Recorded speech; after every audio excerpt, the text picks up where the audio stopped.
Oh, Tally, there you are. What are you doing in Ice Crown? Oh, Evie, I am glad you are here for this momentous moment. After 15 years, I'm about to finally loot Invincible. Oh, wow. Congrats. Have you been farming it that long? Well, not farming it, no, I'm not a sweat, but I have thought about it, like, loads, and how much I really, really want it. And now with the Collector's Bounty buff, it's pretty much guaranteed. I can't wait to share the screenshot on Instagram. Actually, would you mind taking a photo of me on your phone? Tally, you know, even with the buff, it's still only anywhere from a 2 to 10% drop rate. Yeah, like I say, pretty much guaranteed. Okay, are you ready? Let's loot this bad boy! What the? Did you get it, Tally? No, I didn't get Invincible. Just... Lost Soul. What? Thousands and thousands of Lost Soul.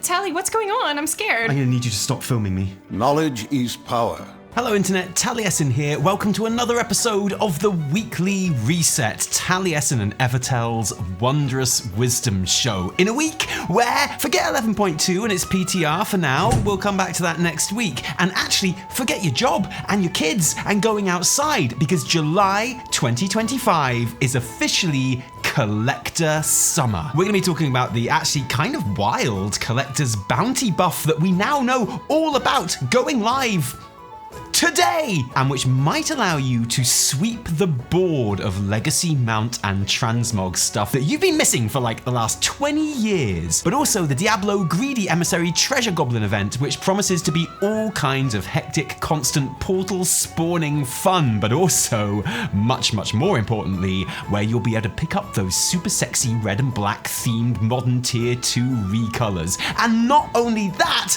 but this episode, we also have a special and very important report from friend of the channel, Dan Olson of Folding Ideas, with some, and I cannot stress this enough, very important WoW news. So first, Collector's Bounty. This has been in the calendar for a while, but it's only now that we have the details. And the big takeaway is that through the month of July, every pre-Dragonflight dungeon and raid mount will have its drop rate increased by up to 10 times. What this means in practice, Blizz clarified on Monday evening, is that the odds of rare mounts dropping have been increased by an overall 5%. So not an applied 5%, where if the drop rate was 1%, then the buffed rate is 1.5%. No, the way to think of it is like this. Whatever the drop rate is, add 5% to it. So Ashes of Alar is generally considered to have a 1.5% drop rate. During the Collector's Bounty event, it will be 6.5%. Invincible has a usual drop rate of 0.7%. In July, it will be 5.7%, which doesn't sound like much, but it means that when you loot Arthas, your odds are now over 700% more likely to loot that horse. Just really keep your eyes peeled though, because it can be very hard to see. It does mean that a mount would have to have a drop rate of around 0.4 to 0.5% to be considered 10 times more likely to drop, like Blizzard described in their original announcement, and I'm not sure what mount that could possibly be. Maybe Gmod? It's not just mounts though, also select legendaries like the Warglaze of Azeroth, and also the Golden Hearthstone card from Nighthold, as well as all transmog in general having double the drop chance in legacy dungeons and raids for the month too.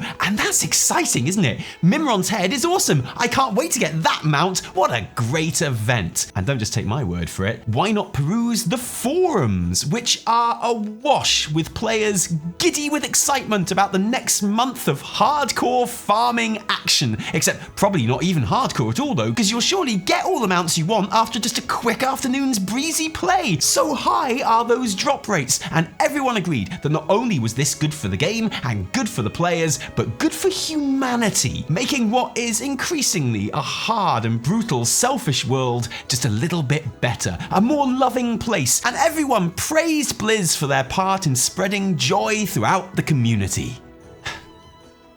No, it was a shit show, obviously. This feels like a slap to the face and makes the countless hours grinding feel like a waste. Great way to remove any accomplishment of farming something rare, so there really is no point in collecting things in this game. What's this joke? So years of mount farming gets devalued. What the fuck is this? Why did I even bother farming all those farms over the past many years? Okay, look, I have a confession, because I love a good shit show as much as the next person, but I have to admit, these comments, they weren't exactly hard to find, but they absolutely do not represent the vast majority of other incredibly positive comments that I had to wade through to find them. Collector's Bounty is something that the community is incredibly excited about, to the extent that I think they might be a bit too excited about it, honestly. Because yes, if Invincible does now have a nearly 6% chance of dropping, that is a huge increase from its base rate, but it's still pretty unlikely that it's going to drop. If I had told you at the very beginning that you had a 10% chance of enjoying this episode, you probably wouldn't have bothered watching it, which is why I never tell you the odds. You would need to kill Arthas every week of this event on 5 different characters before you could really begin to feel that you'd had bad luck by not seeing it. Applied to all those other 1% mounts across the game, that is still a lot of farming to the level that we know most players don't really want to do. So I feel like a lot of players, ones who are pleased about this event or disgusted by it, see Collector's Bounty as a kind of a supermarket sweep where you log on for an hour and then run around grabbing Ashes of Alar and Swift Zulian Tiger and Gmod off the shelves before getting a big hug from Dale Winton. So I think there might be some frustration and even backlash from the players that actually these drop rate increases aren't high enough, that some of those reactions might appear in the shit show section next week. And yeah, oh look, it's already happening after the whole 5% clarification. But is it possible that the naysayers are right too? The old content runs will never be worth doing again outside of this probably repeating event. Is there an element of truth to that concern? Far from labeling anyone who is wary of Collector's Bounty as some kind of elitist who doesn't want the scrubs to get their scrub hands on a mount that they ground out over the course of 20 years, or maybe the first week they ever tried if they were lucky. That's the thing about random chance after all. Is this bad for the game because it risks destroying that culture of weekly mount and raid circuits that must be a core, often incredibly cozy and comforting part of many players' gameplay loop? Is it absolutely stupid to go on a weekly mount farm now outside of June every year? Well, kind of, yes. For most players, it would now be foolish and pointless to bother farming rare drop mounts outside of this event. But I would wager that those players aren't currently farming those dungeons every week now, and that if you have been, and I mean this in a loving way, utterly insane enough to run Ice Crown every week for a 1% chance drop that still hasn't dropped for you now after likely over a decade, then you are still going to be utterly insane enough to keep on doing it after June. If that's the kind of thing you like doing, the psychologically reduced odds aren't going to affect that for the most part. So most likely, Collector's Bounty will actually just serve to push more players that don't usually bother farming mounts into doing that and engaging with the game in a way that they don't usually, which is often a really fun thing to do. So I'm not worried about that, and I'm not worried about people getting mounts that they don't deserve or whatever, because I think most of us can agree that's dumb in this context. Seeing someone with a rare drop chance mount might mean that they spent years grinding for it, or it might mean that they ran the raid once in 2008 and got the drop first time. To connect random chance to hard work or even virtue is oftentimes completely inaccurate. And even then, even during Collector's Bounty, players still have to do the thing. They still have to run the dungeons and do the farm. The rewards aren't for free, they're just more likely to occur. If your hard work and talent IRL had more chance in resulting in you becoming a billionaire, like if work and success was more deterministically linked than they currently are, that would be a good thing, right? That would be something we would all celebrate, right? So like I say, I don't think many people are actually upset about the idea of the sanctity of these mounts being sullied somehow. I think that's a very angry WoW YouTuber circa 2017 kind of view. I think we've all moved on from that a bit. Even people that have them and did work very hard for them generally seem very excited about this event. But don't spend all your time farming the Abyssal Worm, because you're going to need to put at least some grind time aside for this month for the Greedy Emissary event. The return of Diablo's anniversary loot Lootathon, which is even more looty than ever this year. Basically, you are going to want to collect all the Hellstone shards currency you can, and you're going to do this mainly from killing greedy goblins that are going to pop out of portals that spawn on the hour, and will drop Hellcaller chests. The first 10 of these you loot every day will net you 6 Hellstone shards each, with further chests having a random chance to award you some. The chests can also drop elixirs that can be applied to the portals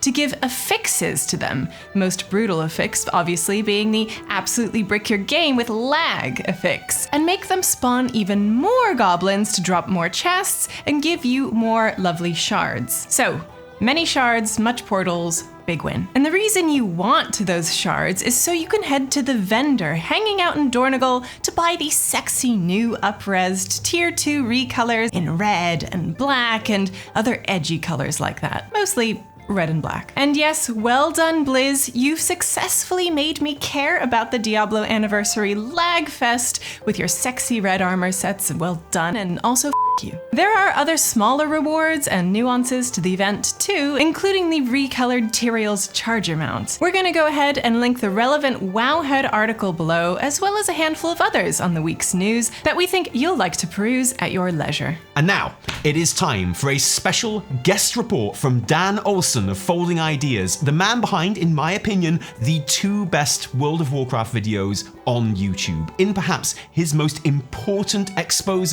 on the game yet. What you're about to see may shock you. On May 6, 2025, Reddit user Kbearforlife posted the following. This post outside of the auction house is not parallel with the curb. Every other post is in Dornogal. You are welcome. So the thing with this post is that he didn't even know how deep the rabbit hole goes.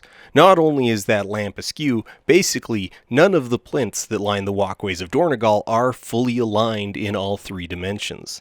Some are extra high, some are extra low, some bias to the front, others bias to the back. In fact, the longer you look at Dornogal, the more and more you notice that while the city looks like it's geometrically precise, almost all of it is just a little bit off. Textures that aren't symmetrically aligned to the terrain around them, leading lines that aren't continued, awnings that aren't centered over doorways, little discontinuities all over the place. This rock garden outside of Foundation Hall gets wackier and wackier the longer you look at it. Dornogal is actually very, very crooked.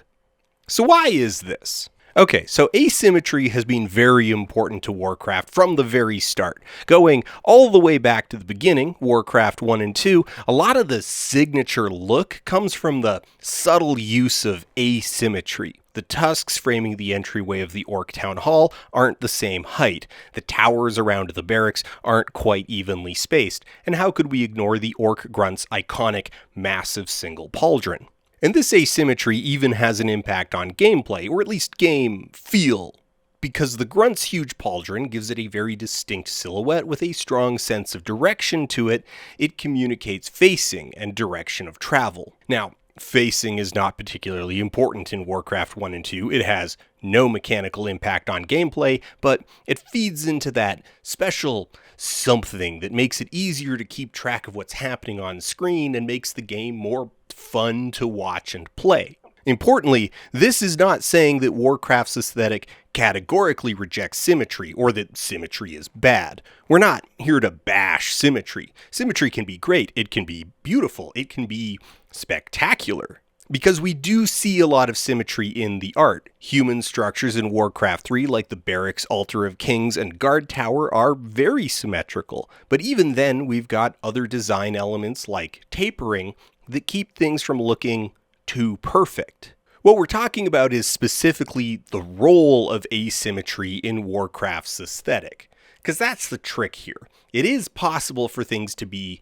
too perfect. If everything in a video game is perfectly aligned, perfectly symmetrical, it starts to look sterile, like it was simply generated by a computer or an inexperienced artist. Straight lines and right angles are very easy to build in computer graphics, especially once we move into the 3rd dimension, so an excess of straight, parallel, right-angled lines became a hallmark of games that were less considered in their craftsmanship. Deliberate imperfection, on the other hand, takes work, and this aesthetic, the oversized, skewed, irregular geometry, carried over into WoW. The World of Warcraft is really lumpy. Take the city of Dalaran, for example. Very lumpy. But even Old Dalaran and Old Dalaran have the topography of your aunt's mashed potatoes, with surprisingly exaggerated elevation changes from one side of the city to the other. There still might not be a single right angle in this entire city. This doorway is a maybe. Broadly speaking, the rules of the aesthetic are that things can be square or they can be symmetrical, but they cannot be both. In the World of Warcraft at large, we see these core design principles all over the place. In the entrance of Orgrimmar, there is a light symmetry in this walkway, but the stanchions are not perfectly aligned. These insane tusks at the entrance to the Drag are very irregularly placed. Now, one of the benefits of this art style, this deliberate imperfection, is that it helps disguise a certain amount of jank. World of Warcraft has basically always been too big for every single corner of the world to get the same amount of love and care as every other corner. The alignment of this texture in Sunreaver Sanctuary has just never quite sat right, but it doesn't pop out either. If you were just running past, you'd probably never notice because it's right next to stairs that look like this. With all this in mind, let's look again at Dornegal. Dornegal does have a problem, but that problem isn't the uneven plinths or the crooked lamps. The problem is too many straight lines. Okay, so really, this is just about the road texture. Like that's kind of it. I'm sorry, there's nothing deeper here. There's not like meaning to this. I just wanted to talk about fictional lawn detailing. Because the road textures are made up of large, even squares, there's a lot of straight lines and right angles to compare things to, which makes the deliberate imperfections stand out and creates a whole host of misalignments of its own. It also nags at people because, well, it's literally tiling. If you renovated your bathroom and the tiling was wildly off-center and not aligned to the wall, you'd probably demand your money back. Foundation Hall is almost aligned with the diagonal of the pavement, but not quite. The steps leading to the Timeways portal is also agonizingly close to center. Ditto the stairway next to the jewel crafting bench. The narrow staircase out front of the crafting orders is so close to centered, it feels like a tease. There's actually only one stairway in Dornegal where the lines of the pavement align with the stairs, and that's this one, leading to the Auditor's Hall. Northeastern Dornegal doesn't have this problem because it uses a herringbone brickwork pattern that I really like because it's been augmented with hand-placed raised bricks just to add a bit of age and depth to the surface. It's a shame we mostly only come to this part of the city to water sheep and kick snakes. Easily the weirdest, though, is the upper level of the big blacksmith and the forge grounds, which uses this bridge texture. It is perfectly aligned with the ends of all three bridges connecting to the area, and basically nothing else. Alright, to wrap this all up, the rub here is that this texture was never really meant to be exposed to this level of scrutiny. It, like the subtle misalignments, is meant to make a general impression at a wider field of view. The subtly different plinths are there to break up repetition, keep things from looking overly regular, not to be zoomed in on and measured. In a bigger picture, the larger paving stones have a nice look to them. It's clean, it feels functional, like this is a space meant to handle heavy traffic and big carts and everybody on their dinosaur mounts. It just doesn't line up with anything. Sure, you can all agree that it was incredibly important we got that investigative journalism out there. Thank you, Dan. Stay safe. And thank you for joining us today. If you like this video, don't thank us, thank our patrons who still, even now, give us their actual real-life money to make all of our work happen. And patrons, seriously, look at me when I'm talking to you. Thank you. Because without you, there would be a whole lot less Taliesin and Evitel. If you didn't like it, downvote the shit out of it. Remember, my name is Dan Olson.